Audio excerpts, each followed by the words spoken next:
our schools are relying on a bring your own device policy to address their technology needs. And that's a good thing. Bring your own device can be, in some ways, a great equalizer in education. Now, there's no question that mobile devices are becoming entrenched in society. I mean, especially with teenagers, right? Last year, the reported ownership of smartphones by teenagers was 58%. And this year, we know that's even higher because if you just look at the numbers of the iPhones.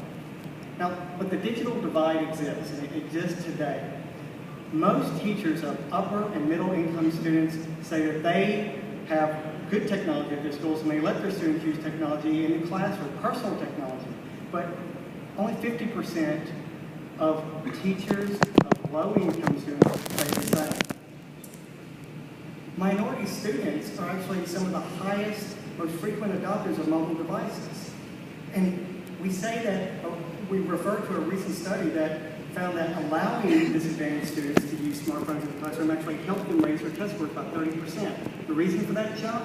Well, students said that they felt more connected to their teachers. They felt that they can access background information. They felt that they could access opportunities for scaffolding. But see, this disconnect, it's known as the Matthew effect. The rich get richer and the poor get poorer. Narrowing the divide, though, involves three important steps: providing students with access, allowing students to bring their own access, and redefining what academic productivity really means. Now, this implementation can be very powerful for students, and I want you to understand, implementation is our responsibility. Providing access means to make sure that appropriate technology is available to all students and make sure that access to technology and the internet is available widespread. Because access to the internet today is a basic right.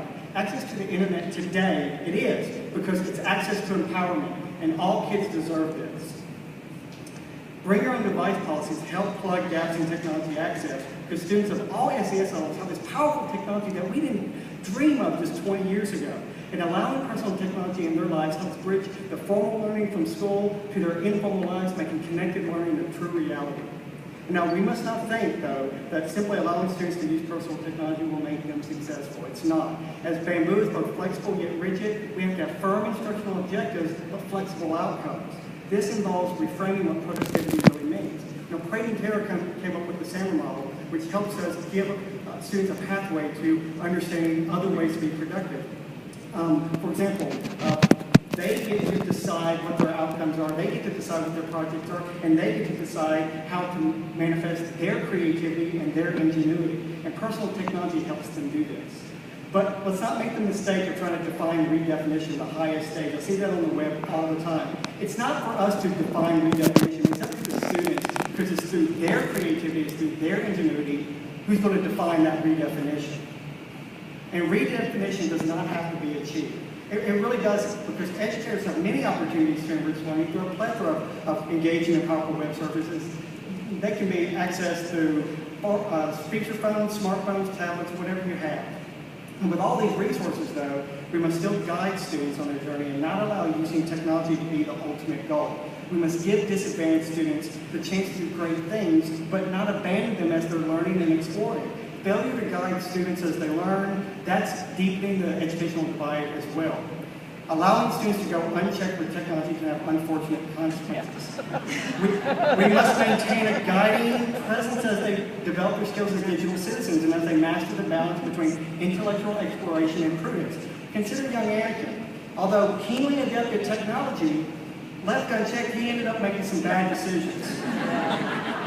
Now, many call the current generation digital natives, who, like Anakin, have a keen understanding of technology. But do they really know how to use technology wisely?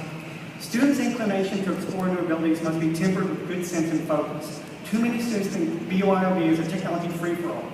That's not how it's supposed to be. In fact, the mindset is what continues to deepen the divide today. If you consider the lessons of just two great teachers, Yoda and Mr. Miyagi, you might know, they're my favorite teachers. You might know that student success is the result of effort, patience, and focus. And the student who excels in the end is the one who excels because he masters his own style, but he pulls his own load, and he's guided by a patient mentor. Now, let's allow students to bring their own technology.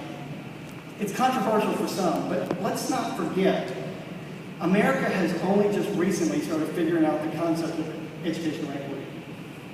To narrow the gaps in our educational system, we have to give all students access to powerful tools. You can't expect master builders to create great things, build great things, unless they get to use the tools that they know best. And while we can't guarantee all students the same tools, thanks to constant advances in technology, students can gain access to learning opportunities not even dreamt of 5 years ago. It's our responsibility to make sure that they get that access. Now look, I was born poor across the street from the library, and I was lucky. Kids should not have to depend on luck. They should have access today to any kind of information that they need. We need to be there to guide them. Thank you.